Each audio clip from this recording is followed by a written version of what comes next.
बिस्मिल्लाह रहमान रहीम। शुरू करता हूँ अल्लाह के पाक नाम से जो बहुत बड़ा मेहरबान नहायत रहने वाला है। दोस्तों, बहनों, भाइयों, बुजुर्गों, अस्सलाम वालेकुम।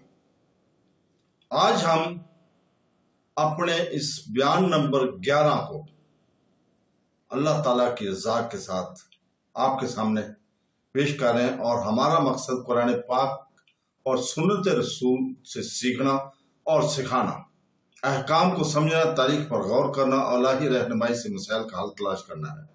अल्लाह ताला इस बयान को मुफीद और तमाम दिलों के लिए नूर का जरिया बना दे। आज हम बयान करेंगे कि कुरान पाक में जहाद का असल मफहूम क्या है। तो दोस्तों, बहनों, भाइयों, बुजुर्गों, इस्लाम की क्लासिकी उलमा ने जहाद की तस्वुर के सही तफसीर की है। खास तौर पर सूरह तौबा में जैसे अल्लाह ताला की राह में जहाद करने के बारे में तफसीली बहस की वजह से बाज़ औक़ात इसे जहाद की सूरह भी कहा जाता है।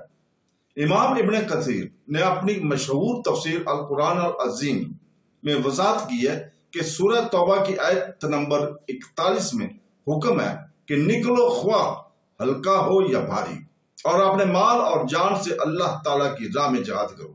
ये एक आलमगीर हुक्म है जो तमाम मुसलमानों के लिए है, ख्वाह वो किसी भी मजहब से तल्लुक़ रखते हैं। अल्लाह ताला की हिकमत खिदमत का हुक्म दिया गया है। इब्ने कसीर ने इस बात पर जोर दिया कि यहाँ जहाद का मतलब सिर्फ जरूरत के वक्त हथियारों से लड़ना नहीं है, बल्कि इसमें माल, इल्म और सच्चाई के साथ जहाद करना भी शामिल है। उन्होंने कहा कि यह आयत तबूक की मुहिम के दौरान नाज़िल हुई, जब मुनाफिकीन ने बहाने बनाकर पीछे रहने की कोशिश की, लेकिन मुखलिस मोमिनीन ने अल्लाह ताला की पुकार पर लब्बैक कहा। इब्न कसीर के नजदीक इस सूरत में जहाद का मतलब इखलास और उज़्म, कुर्बानी के जरिए अल्लाह ताला के साथ अपनी वफादारी साबित करना और मुनाफिकत को रद्द करना है। इमाम गजाली ने हया, इल्मुद्दीन में जहाद के बारे में ज्यादा रूहानी और अखलाकी नुक्ता नजर इख्तियार किया है। उन्होंने वाज़ा कहा है कि ज़हरी जहाद, जहादुल सैफ, दफा में लड़ना अहम है, लेकिन अंदरूनी जहाद, जहादुल नफ्स, अपनी ख्वाहिशात नफ्स के खिलाफ जद्दोजहद की बुनियाद है। हदीस नबवी सल्लल्लाहु अलैहि वसल्लम का हवाला देते हुए सबसे अफजल जहाद वो है जो अपनी इस्लाह के लिए हो। सही बुखारी हदीस नंबर 2784। अल गजाली ने जोर दिया कि रूह की तज़किया के बगैर जिस्मानी जहाद अपने हकीकी मैनी खो देता है। इसने इसे बराह रास्त सूरह तौबा के मुनाफिकीन की मजम्मत की है से जोड़ दिया है, जिससे ज़ाहिर होता है कि बातनी इखलास की कमी ही असल वजह थी, जिसकी वजह से बहुत से लोग जहाद में शरीक नहीं हुए। चुनांचे अल गजाली के नजदीक सूरह तौबा में जहाद का हकीकी मफहूम दोहरा है।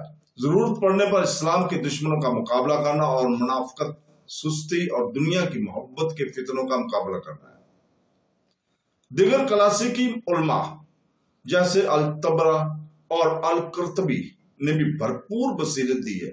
इमाम अल तबरा ने जामिया अल बयान में सूरह तौबा पर रोशनी डाली है, जहां अल्लाह ताला जन्नत के बदले मोमिनीन की जानों और मालों की खरीदारी की लेन देन को बयान करता है। उन्होंने इसे मुकम्मल तस्लीम करने के इस्तारे से ताबीर किया, जहां जहाद ईमान का हतमी सबूत है। उन्होंने लिखा है कि यहाँ जहाद सिर्फ जिस्मानी लड़ाई तक महदूद नहीं है, बल्कि अल्लाह ताला के कलाम को बरकरार रखने के लिए जद्दोजहद की हर शक्ल को शामिल करना है, जिसमें तालीम, तबलीग, गरीबों की मदद करना और मुस्लिम कम्युनिटी की हिफाजत शामिल है।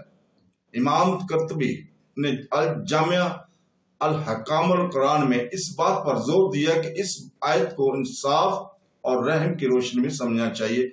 इसने जहाद को जारजियत से ताबीर करने के खिलाफ खबरदार किया। हदीस का हवाला देते हुए कहा है, अल्लाह ताला की राह में लड़ो, लेकिन खयानत ना करो, सख्ती ना करो, बच्चे को कत्ल ना करो और दरख्तों को मत मारो, मत काटो। सही मुस्लिम हदीस नंबर 1731। इससे मालूम होता है कि सूरह तौबा की दावत जहाद का नबी करीम सल्लल्लाहु अलैहि वसल्लम के साथ तवाज़न होना चाहिए, सख्त इखलाक की हिदायत। मजीद ये कि उलमा कराम ने मुतफ़िक़ा तौर पर सूरह तौबा में जहाद इखलास का इम्तिहान है اللہ تعالیٰ سورہ توبہ کی آیت 44 جیسی آیت میں سچے مومنوں کو منافقوں سے ممتاز کرتا ہے، جو لوگ اللہ تعالیٰ اور یوم آخر پر ایمان رکھتے ہیں اور اپنے آپ سے، اپنے مال اور جان سے جہاد کرنے کی اجازت نہیں مانگیں گے، اور اللہ نیک لوگوں کو جانتا ہے۔